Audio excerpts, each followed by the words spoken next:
দেশের বিভিন্ন স্থানে গত ২৪ ঘন্টায় সড়ক দুর্ঘটনায় শিশুসহ প্রাণ গেছে ৮ জনের। শেরপুরের নকলায় দুপুর 12:30টায় পিকআপ ও সিএনজি চালিত অটোরিকশার মুখোমুখি সংঘর্ষে শিশুসহ ৩ জন নিহত হয়েছে। এ ঘটনায় মুমূর্ষু অবস্থায় আরও ৪ জনকে ময়মনসিংহ মেডিকেল কলেজ হাসপাতালে পাঠানো হয়েছে। দিনাজপুরের ৩ উপজেলায় পৃথক সড়ক দুর্ঘটনায় প্রাণ হারিয়েছেন নারীসহ ৪ জন। এছাড়াও আহত হয়েছেন ১ জন। এদিকে চাঁপাইনবাবগঞ্জে বালু বোঝাই ট্রাক চাপায় আব্দুল্লাহ আল ওসমান নামের এক মাদ্রাসার শিক্ষার্থীর মৃত্যু হয়েছে। পরে স্থানীয় লোকজন চালকসহ ট্রাকটি জব্দ করে পুলিশে সোপর্দ করে। টাঙ্গাইল পৌরসভার বেড়াডোমা এলাকায় সড়ক দুর্ঘটনায় চলতি সপ্তাহে ২ জনের মৃত্যুতে রাস্তায় গতি রোধের দাবিতে মানববন্ধন করেছে এলাকাবাসী। বেলা ১১টার দিকে বেড়াডোমা চৌরাস্তায় এ মানববন্ধন অনুষ্ঠিত হয়। মানববন্ধনে শহীদ জাহাঙ্গীর উচ্চ বিদ্যালয়, শহীদ মডেল একাডেমি, জনসেবা ইসলামী ফাউন্ডেশন ও স্থানীয় এলাকাবাসী অংশগ্রহণ করে। এ সময় বক্তারা সড়কে যাত্রী ও পথচারীদের নিরাপত্তা, প্রত্যেকটি মোড়, শিক্ষা প্রতিষ্ঠান, ধর্মীয় প্রতিষ্ঠানের সামনে স্পিড ব্রেকারের দাবি করেন। ব্রাহ্মণবাড়িয়ায় ২ শিশুসহ এক নারী বিষ পান করে আত্মহত্যা করেছেন বলে অভিযোগ পাওয়া গেছে। দুপুরে সদর উপজেলার ঘাটুরা এলাকায় এ ঘটনা ঘটে। ব্রাহ্মণবাড়িয়া জেনারেল হাসপাতালের চিকিৎসক জানান, বিষ পান করা এক নারী ও ২ শিশুকে আনা হয়। পরীক্ষা নিরীক্ষা করে তাদের মৃত পাওয়া যায়। নিহতের স্বজনরা জানায়, নিহত নারী তার ২ সন্তানকে বিষ পান করিয়ে নিজেও বিষ পান করেন। তাদের মৃত্যুর কথা জেনে নিহতের স্বামী আশরাফ সহ অন্য স্বজনরা হাসপাতাল থেকে পালিয়ে যায়। ব্রাহ্মণবাড়িয়া সদর মডেল থানার ভারপ্রাপ্ত কর্মকর্তা মোজাফফর হোসেন জানান, খবর পেয়ে ঘটনাস্থলে পুলিশ পাঠানো হয়। ধারণা করা হচ্ছে পারিবারিক কলহের জেরে ২ সন্তান সহ মা বিষ পান করেছেন। এ ঘটনায় পলাতক স্বামী ও স্বজনদের গ্রেফতারের চেষ্টা চলছে। নারায়ণগঞ্জের রূপগঞ্জে অজ্ঞাত নামা যুবকের শরীরের বিভিন্ন অংশে 7টি অংশ উদ্ধার করেছে পুলিশ। সকালে উপজেলার কাঞ্চন কুড়িল বিশ্বরোড সড়কের উত্তর পাশে ৫ নম্বর সেক্টরের ব্রাহ্মণখালী এলাকায় লেকের পাড় থেকে 3টি পলিথিনের বস্তায় ভর্তি খণ্ড বিখণ্ড শরীরের এসব অংশ উদ্ধার করা হয়। পুলিশের ধারণা, 2 থেকে 3 দিন আগে দুর্বৃত্তরা যুবককে হত্যা করে তার মরদেহ খণ্ড বিখণ্ড করে গতকাল রাতের যে কোনো সময় পূর্বাঞ্চলে লেকের পাড়ে ফেলে রেখে গেছে। এ বিষয়ে তদন্ত চলছে বলেও জানায় পুলিশ। মৌলিক সংস্কারের মাধ্যমে অংশগ্রহণমূলক নির্বাচন করাই অন্তর্বর্তীকালীন সরকারের প্রধান দায়িত্ব বলেছেন বিএনপি মহাসচিব মির্জা ফখরুল ইসলাম আলমগীর। সকালে ঠাকুরগাঁওয়ে নিজ বাসভবনে সাংবাদিকদের সঙ্গে আলাপকালে কথা বলেন তিনি। মির্জা ফখরুল বলেন, এই সরকারের দায়িত্ব হবে নির্বাচনের জন্য একটি লেভেল প্লেইং ফিল্ড তৈরি করা, যেন সবাই ভোটে অংশ নিতে পারে।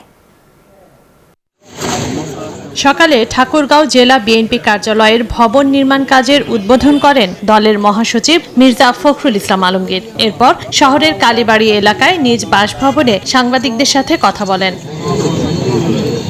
মির্জা ফখরুল বলেন, অর্থনৈতিক ও রাজনৈতিক সংকট মোকাবিলায় নির্বাচিত সংসদ অত্যন্ত জরুরি। এজন্য অন্তর্বর্তীকালীন সরকারকে সব বিষয়ে সংস্কার না করার পরামর্শ দিয়ে দ্রব্যমূল্যের নিয়ন্ত্রণ ও নির্বাচন কমিশন সংস্কার করে দ্রুত নির্বাচনী রোডম্যাপ ঘোষণা করার তাগিদ দেন তিনি। এই সরকারের মূলত দায়িত্ব হবে ওই নির্বাচনের জন্য একটি আপনার লেভেল প্লেইং ফিল্ড তৈরি করা, এবং সকলে যেন ভোট দিতে পারে এবং সকলে যেন অংশগ্রহণ করতে পারে, তার জন্য একটা কাজ তৈরি করা। আর সেই ভোটে রিগিং করার যে ব্যবস্থা আমলি করে গিয়েছিল, সেটাকে নির্মূল করে নিরপেক্ষ লোকজন থেকে নির্বাচন পরিচালনার জায়গায় বসানো। বিএনপি মহাসচিব বলেন, বাংলাদেশের অর্জনকে ধ্বংস করে দিতে সুনির্দিষ্টভাবে কিছু ব্যক্তি বা কিছু লোক অপচেষ্টা করছে। একটা ভয়াবহ একটা ধ্বংসের মধ্যে থেকে ওই সময় তুলে নিয়ে এসে, যেখানে পুলিশ বাহিনী সম্পূর্ণ ফেল করেছিল, সেখান থেকে নিয়ে এসে আবার তাদের একটা সিস্টেমে নিয়ে এসছে, আপনার একটা ডিসিপ্লিনের মধ্যে নিয়ে এসছে। এটাই তাদের বিরাট সফল, এবং আমি বিশ্বাস করি এটা আরো সফল হবে। মির্জা ফখরুল বলেন, কে রাজনীতি করবে আর কে করবে না তা পার্লামেন্টের সিদ্ধান্ত হবে। জাতীয় ঐক্যের উপরও গুরুত্ব আরোপ করেন তিনি। ফ্যাসিবাদ আওয়ামী লীগ সরকার তারা যে কাজটা খুব সফলভাবে করেছে, তার থেকে বিভক্ত করেছে। এই বিভক্তিটা দূর করে আমরা একটা ঐক্যবদ্ধ জাতি চাই। হ্যাঁ, মতামত ভিন্ন থাকতেই পারে, একটা গণতান্ত্রিক সমাজে, গণতান্ত্রিক ব্যবস্থায় একজন রাজনৈতিক মতামত থাকবে, মত থাকবে, ভিন্ন থাকবে। পরে জেলা বিএনপির নেতাকর্মীদের সাথে বর্ধিত সভায় যোগ দেন বিএনপি মহাসচিব। Desk report, news 24। অঞ্চলভেদে বৈষম্য নিরসন ও উত্তরাঞ্চল থেকে উপদেষ্টা সহ ৩ দফা দাবিতে রংপুর ঢাকা মহাসড়ক অবরোধ করে বিক্ষোভ করেছে ছাত্র জনতা। বুধবার দুপুরে নগরীর পার্ক মোড় থেকে ছাত্র জনতার ব্যানারে মিছিল বের হয়। মিছিলটি মডার্ন মোড়ে রংপুর ঢাকা মহাসড়ক ঘণ্টা খানেক অবরোধ করে রাখে। এতে দুপাশের সড়কে যান চলাচল বন্ধ হয়ে যানজটের সৃষ্টি হয়। এ সময় তারা দাবি করেন অন্তর্বর্তীকালীন সরকার উত্তরাঞ্চলের সঙ্গে বৈষম্য করছে। এই বৈষম্য নিরসন না হওয়া পর্যন্ত তাদের এই আন্দোলন চলবে। সেই সাথে উত্তরাঞ্চল থেকে উপদেষ্টা দেওয়ারও দাবি জানান তারা। আবু সাইদ ভাই, শহীদ আবু তাহির ভাই যারা জীবন দিয়েছে আমাদের উত্তরবঙ্গ থেকে, তাদের যে যৌক্তিক দাবি ছিল আমাদের উত্তরবঙ্গ বৈষম্য মুক্ত হবে। আমাদের যে সরকারের আমলাতন্ত্র আছে সেই আমলাতন্ত্রে এখন পর্যন্ত উপর লেভেলের কর্মকর্তারা আমাদের উত্তরবঙ্গ থেকে সেই পরিমাণে নাই। আমরা এই দাবি জানাই অতি দ্রুত এই সমস্যাগুলো নিরসন করা হোক। একটা বিভাগ থেকে 13 জন এবং এটা আরো বেশি হতে পারে উপদেষ্টা নেওয়া হয়েছে। এই আন্দোলন বৈষম্য বিরোধী ছাত্র জনতার আন্দোলন হলেও এই উপদেষ্টা নিয়োগের যে ব্যাপারটা এটা আমাদের কাছে দৃষ্টিকটু এবং বৈষম্যমূলক মনে হয়েছে। সেনাবাহিনীর সহায়তায় দেশের আইন শৃঙ্খলার ক্রমে উন্নতি হচ্ছে। ঠিক কতদিন মাঠে থাকবে সেনাবাহিনী সেটা সরকারের উপর নির্ভর করছে বলে জানিয়েছে সেনা সদর দপ্তর। সকালে সেনাবাহিনীর পক্ষ থেকে আয়োজিত এক ব্রিফিংয়ে কথা জানানো হয়। এ সময় 5 আগস্টের পর থেকে আইন শৃঙ্খলা নিয়ন্ত্রণে সেনাবাহিনীর নেওয়া বিভিন্ন পদক্ষেপের বিস্তারিত তুলে ধরা হয়। যৌথ অভিযানে পর্যন্ত 6000-এর বেশি অবৈধ অস্ত্র, 2 লক্ষ গোলাবারুদ উদ্ধার হয়েছে। এছাড়াও বিভিন্ন অভিযোগে গ্রেফতার করেছে 2500 অপরাধীকে। বর্তমানে 62 জেলায় মাঠ পর্যায়ে কাজ করছে সেনাবাহিনী। সেনাবাহিনী ডেপ্লয় হয়েছে সরকারের সিদ্ধান্তে। সরকারই এটা নির্ধারণ করবেন যে সেনাবাহিনীকে কতদিন মোতায়েন থাকা প্রয়োজন। শিল্পাঞ্চলের নিরাপত্তা নিশ্চিত করা এবং কলকারখানাগুলোকে সচল রাখতে সহায়তা করা, জনগণের ভোগান্তি এড়াতে এবং দেশের অর্থনীতিকে সচল রাখতে মূল সড়কগুলোকে বাধামুক্ত রাখা, দেশের বিভিন্ন স্থান থেকে বেহাত এবং লুট হওয়া অস্ত্রসহ সকল ধরনের অবৈধ অস্ত্র এবং গোলাবারুদ উদ্ধার করা এবং সার্বিকভাবে দেশের অন্তর্বর্তীকালীন সরকার যাতে তাদের দায়িত্ব সঠিকভাবে পালন করতে পারে সেজন্য একটি সুষ্ঠু পরিবেশ বজায় রাখা। সাবেক এমপি অসীম কুমার উকিলের ইশারায় শাসন হতো নেত্রকোনা। প্রভাব খাটিয়ে শুধু অঢেল সম্পদের মালিকই বনে যায়নি উকিল পরিবার। কথা না শুনলে নিজ দলের নেতাদের নির্যাতনেও তারা ছিল সিদ্ধহস্ত। অনেকেই বাধ্য হয়েছেন ফেরারি জীবন কাটাতে। সব মিলিয়ে গোটা জেলায় ত্রাসের রাজত্ব কায়েম করেন উকিল দম্পতি। সোহান আহমেদের কাকুনের পাঠানো তথ্য ছবিতে ডেস্ক রিপোর্ট। নেত্রকোনার কেন্দুয়া পৌর শহরের সাউথ পাড়া এলাকা 73 শতক জায়গায় নির্মিত উকিল বাড়ি একসময় ছিল প্রভাবশালী নেতাদের আনাগোনা, এখন ভুতুড়ে। এই বাড়ি থেকে নিয়ন্ত্রণ হতো কেন্দুয়া ও আটপাড়া উপজেলাবাসীর ভাগ্য। অবকাঠামো নির্মাণের বরাদ্দ করা বিপুল অর্থ হাফিস করেছে উকিল পরিবার, অভিযোগ স্থানীয়দের। সাবেক সংসদ সদস্য অসীম কুমার উকিল ও তার স্ত্রী অপু উকিল নেত্রকোনা সহ দেশের বিভিন্ন স্থানে রয়েছে তাদের জমি বাড়ি। পাচারের টাকায় বিদেশে রয়েছে একাধিক বিলাসবহুল বাড়ি, এমন খবর রয়েছে বিভিন্ন গণমাধ্যমে। অভিযোগ আছে এই উকিল দম্পতির নির্দেশে বহুবার হামলার শিকার হয়েছেন ভিন্ন মতের মানুষ। এলাকায় থাকতে পারেননি তারা, জীবন কাটাতে হয়েছে ফেরারি হয়ে। দীর্ঘ সময় একটা দুর্বিষহ জীবনযাপন আমরা করেছি। বিশেষ করে আমাদের কেন্দুয়াতে 45টি মামলা হয়েছে এই 15 বছরে, যেটা বাংলাদেশের ইতিহাসে কোনো উপজেলায় বিরোধী দলীয় নেতাকর্মীদের নামে এত মামলা হয়েছে কিনা আমি জানি না। উনাদের আমলে কেন্দুয়া আটপাড়ার মানে সন্ত্রাসের একটা বিশাল একটা অবস্থান এই এলাকায় তৈরি হয়ে গেছে।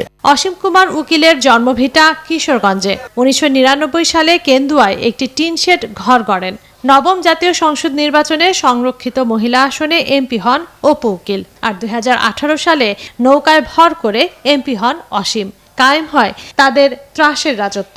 তাদের দাপটে কোণঠাসা ছিলেন নিজ দলের অনেক কর্মীও।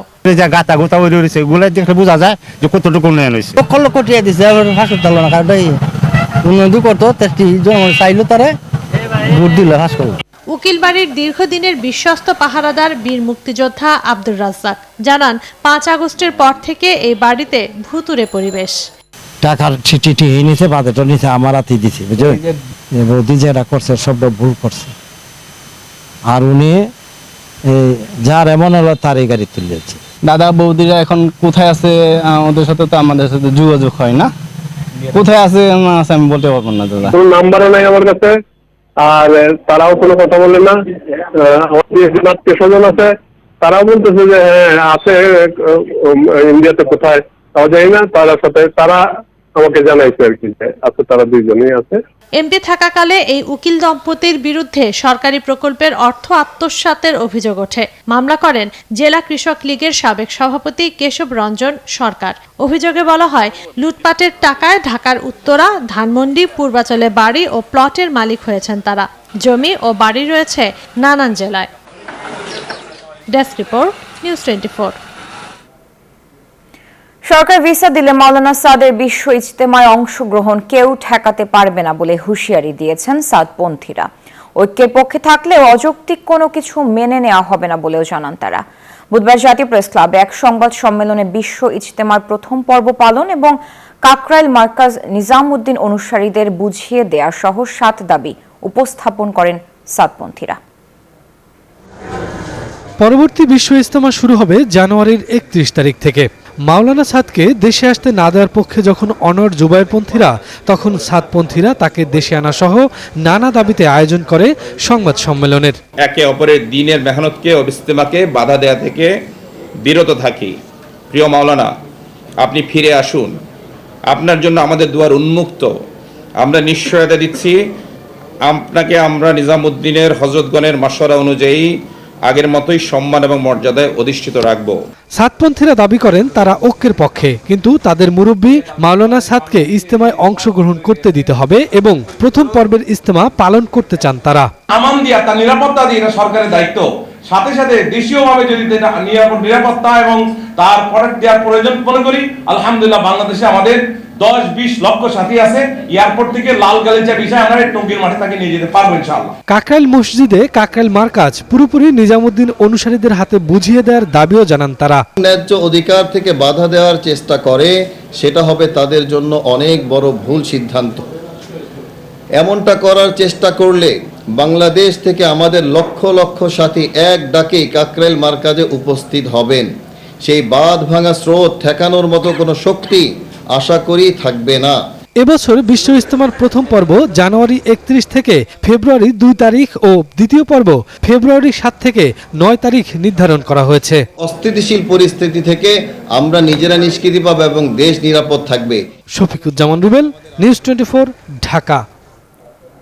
আধুনিক ও যুগোপযোগী প্রশিক্ষণের মাধ্যমে একবিংশ শতাব্দীর কঠিন চ্যালেঞ্জ মোকাবেলায় প্রস্তুত থাকতে সকল সদস্যদের প্রতি আহ্বান জানিয়েছেন সেনাবাহিনী প্রধান জেনারেল ওয়াকারুজ্জামান। সকালে যশোর সেনানিবাসে signals training centre and school মিলনায়তনে সেনাবাহিনীর কোর অফ সিগন্যালসের বাৎসরিক অধিনায়ক সম্মেলনে আহ্বান জানান তিনি। সম্মেলনে সেনা প্রধান তার বক্তব্যে কোর অফ সিগন্যালসের গৌরবোজ্জ্বল ঐতিহ্য এবং দেশমাতৃকার সেবায় অবদানের কথা তুলে ধরেন। অনুষ্ঠানে সেনা সদরের ঊর্ধ্বতন সামরিক কর্মকর্তা, বাংলাদেশ সেনাবাহিনীর সকল সিগন্যালস ব্রিগেডের কমান্ডার, সিগন্যালস ইউনিট সমূহের অধিনায়ক উপস্থিত ছিলেন। গাজীপুরে টঙ্গীতে পোশাক শ্রমিকদের বিক্ষোভ থেমেছে, স্বাভাবিক হয়েছে সড়কের যান চলাচল। সকাল থেকে টেক্সটাইল মিল নামের একটি কারখানা গেটে বিক্ষোভ করেন শ্রমিকরা।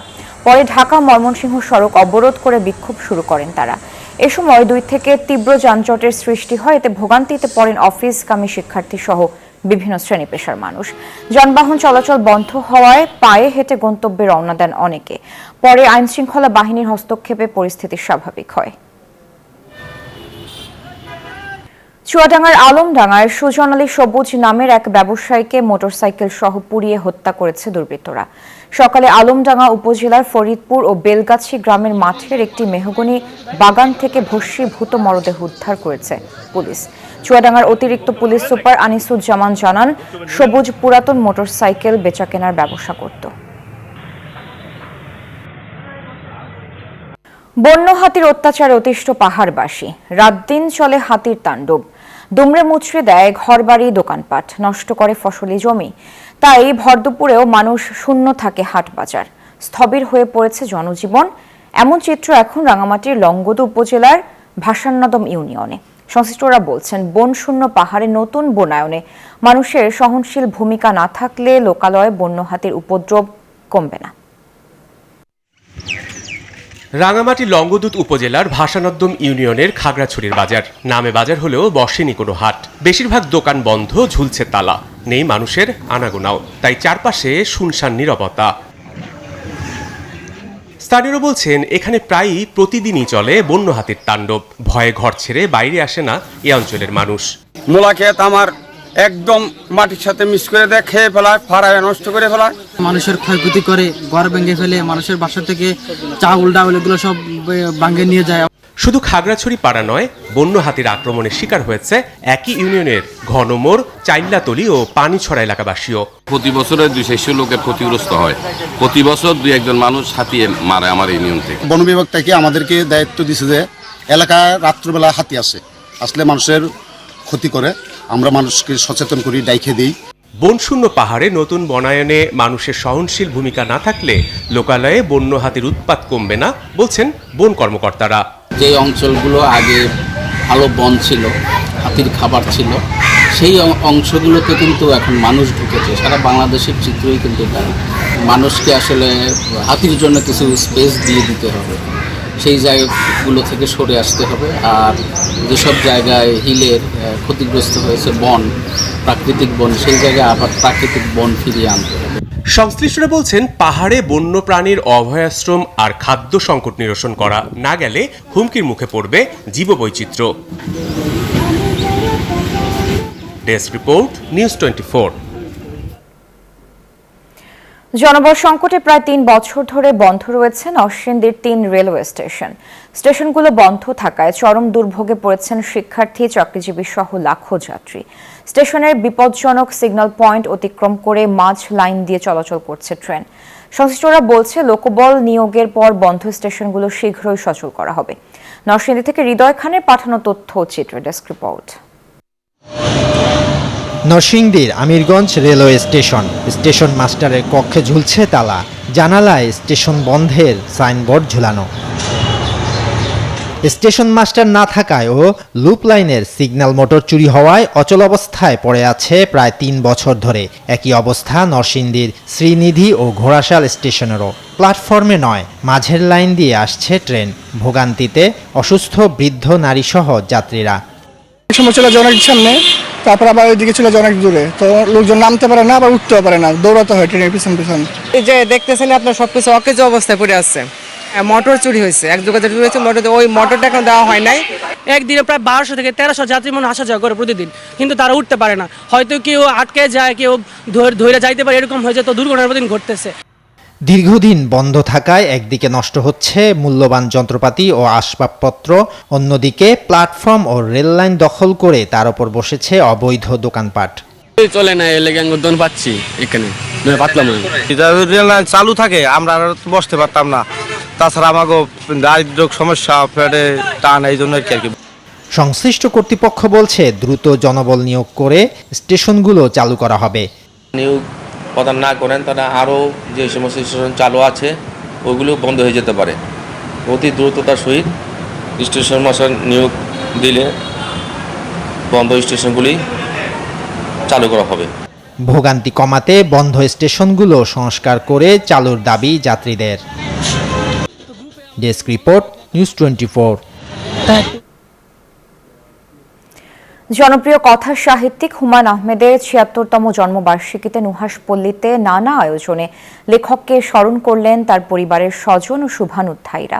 দুপুর 12টায় লেখকের স্ত্রী মেহের আফরোজ শাওন, 2 পুত্র নিনিত ও নিশাদ হুমায়ূনের উপস্থিতিতে কবর জিয়ারত করা হয়। এ সময় হুমায়ূন আহমেদের শুভানুধ্যায়ী ও ভক্তরা উপস্থিত ছিলেন। লেখকের আত্মার শান্তি কামনায় প্রার্থনা করা হয়। এবারও হুমায়ূন পরিবার, তার ভক্ত, কবি, লেখক আর নাট্যজনেরা ফুল হাতে শ্রদ্ধা জানাতে ভিড় করেন নুহাশপল্লীর লিচু তলায়। নন্দিত লেখকের প্রিয় চরিত্র হলুদ পাঞ্জাবিতে হিমু এবং নীল শাড়িতে রূপা সেজে আসেন ভক্ত পাঠকেরা। বাংলা সাহিত্যের উজ্জ্বল নক্ষত্র। উনি 300-এরও অধিক বই লিখেছেন, যা বাংলা সাহিত্যের এক অমূল্য রত্ন। ওনার যে সাহিত্য প্রতিভাটা আছে সম্পূর্ণটা মৌলিক। একমাত্র রবীন্দ্রপ্রবাদ থেকে মুক্ত হয়ে যে সাহিত্য রচনা করা যায় একমাত্র হুমায়ুন আহমেদ স্যারই দেখিয়েছেন। ওনার পরে এরকম কোনো লেখক আসেনি যে যার বই সবাই অনেক বেশি কিনতেছে। আমি পরিবারের একজন হিসেবে বা ওনার সঙ্গিনী, কর্মসঙ্গিনী, পারিবারিক সঙ্গিনী হিসেবে আমি ওনাকে প্রতিদিন একইভাবে অনুভব করি। এদিকে নন্দিত কথা সাহিত্যিক হুমায়ুন আহমেদের ৭৬তম জন্মবার্ষিকী উপলক্ষে নেত্রকোনার স্বেচ্ছাসেবী সংগঠন হিমু পাঠক আড্ডার আয়োজনে বর্ণাঢ্য শোভাযাত্রা ও কেক কাটা অনুষ্ঠিত হয়েছে। বেলা ১১টার দিকে নেত্রকোনা পৌর শহরের সাতপাই নদীর পারস্থ হিমু পাঠক আড্ডার অস্থায়ী কার্যালয়ের সামনে থেকে বর্ণাঢ্য শোভাযাত্রা বের হয়। এ সময় হলুদ পাঞ্জাবি, টি শার্ট পরে, হিমু ও নীল শাড়ি পরে শিশু কিশোর সহ সব বয়সী নানা শ্রেণী পেশার হুমায়ুন ভক্তরা অংশগ্রহণ করেন। নেচে গিয়ে শহরের থানার মোড়, তেরি বাজার, ছোট বাজার হয়ে মুক্তারপাড়া মুক্ত মঞ্চে গিয়ে শেষ হয়। পরে সেখানে কেক কাটা হয়।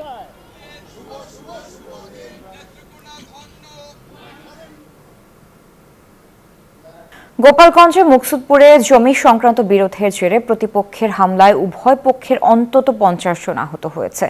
সকালে মুকসুদপুর উপজেলার দিগনগরের ফতেপট্রি গ্রামে ঘটনা ঘটে। এ সময় ২০টি বাড়ি, ২টি দোকান ও একটি ইজি বাইক ভাঙচুর সহ লুটপাটের অভিযোগ উঠেছে।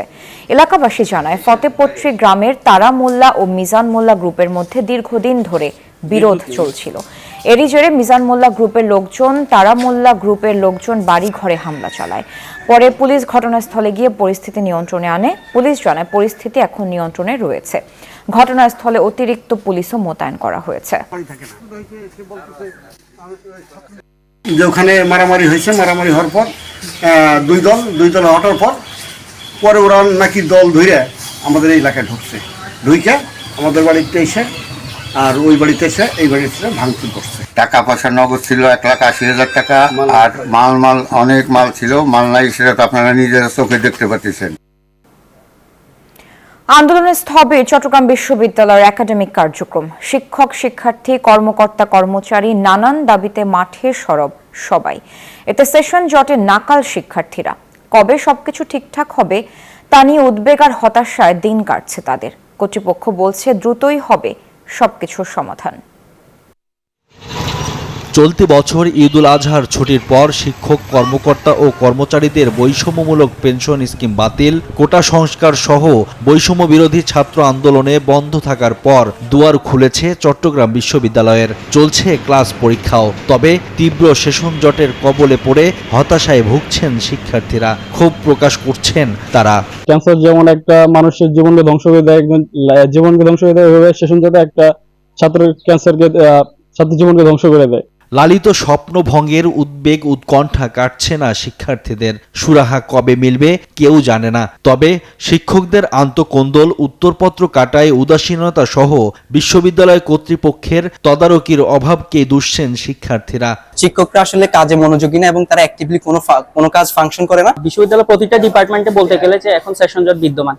এরই মধ্যে বিভিন্ন ফ্যাকাল্টি ও বিভাগে সেশন জটের ভয়াবহ চিত্র ফুটে উঠেছে। Physical education and sports science বিভাগটি প্রতিষ্ঠার ১০ বছর চললেও স্নাতকোত্তর শেষ করতে পারেননি প্রথম ব্যাচের শিক্ষার্থীরা।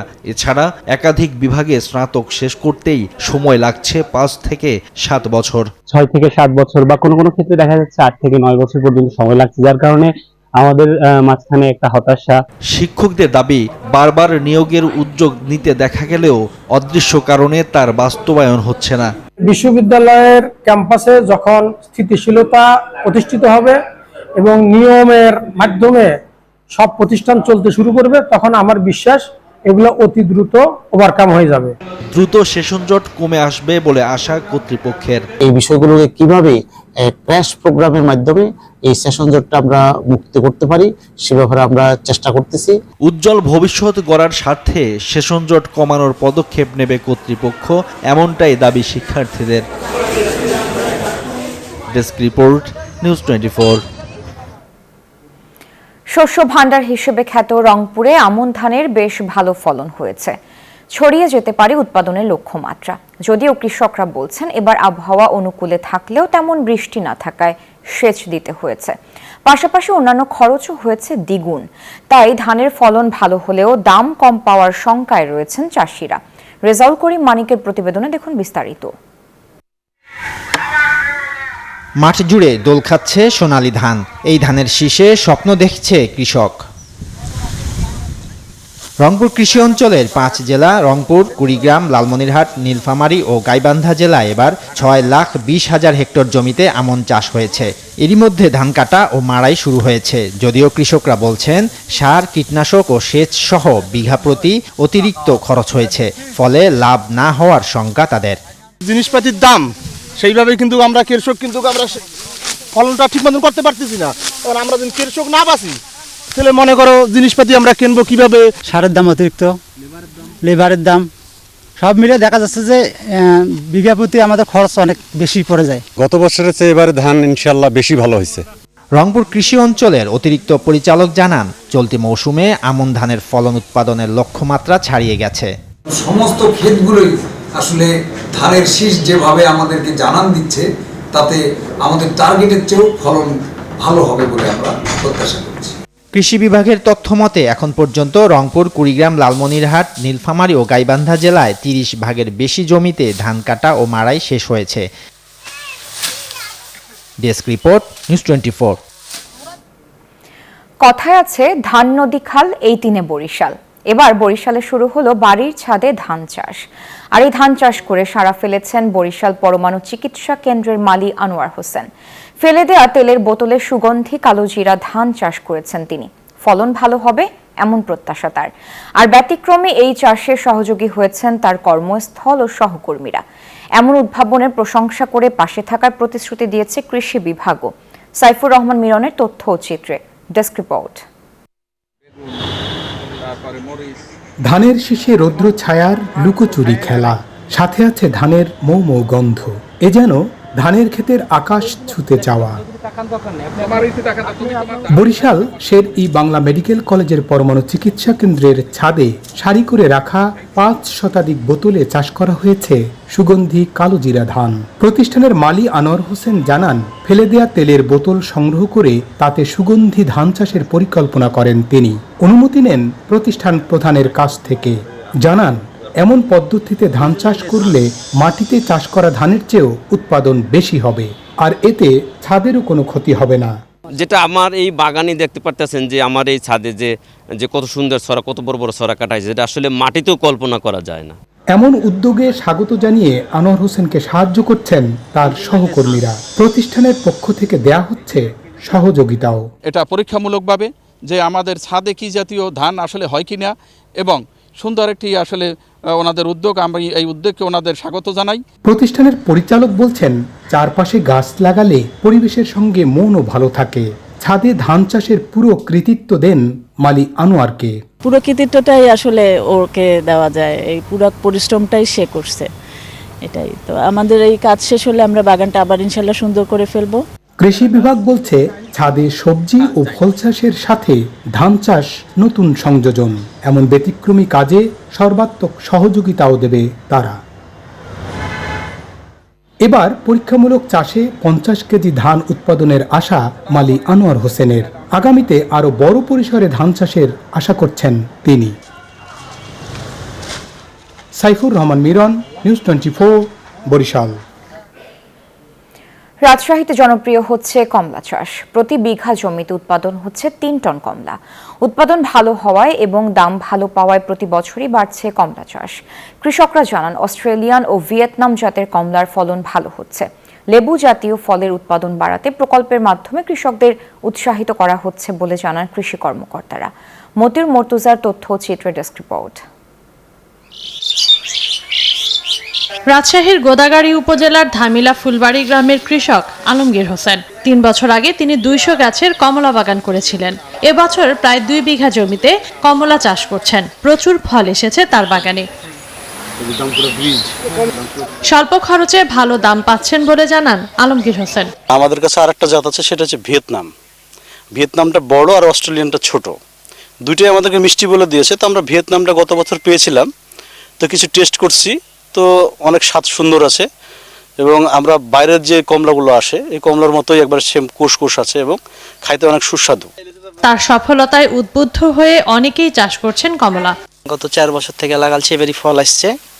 ইনশাল্লাহ খাইতে মোটামুটি সুন্দর। আমাদের দিকে কমলা হচ্ছে, খুব ভালো ফলন দিচ্ছে। কৃষি বিভাগ জানায় 2014 সাল থেকে রাজশাহীতে কমলা চাষ হচ্ছে। পরীক্ষামূলক চাষে সফলতা আসায় এখন বাণিজ্যিকভাবে উৎপাদনে কৃষকদের উৎসাহিত করা হচ্ছে।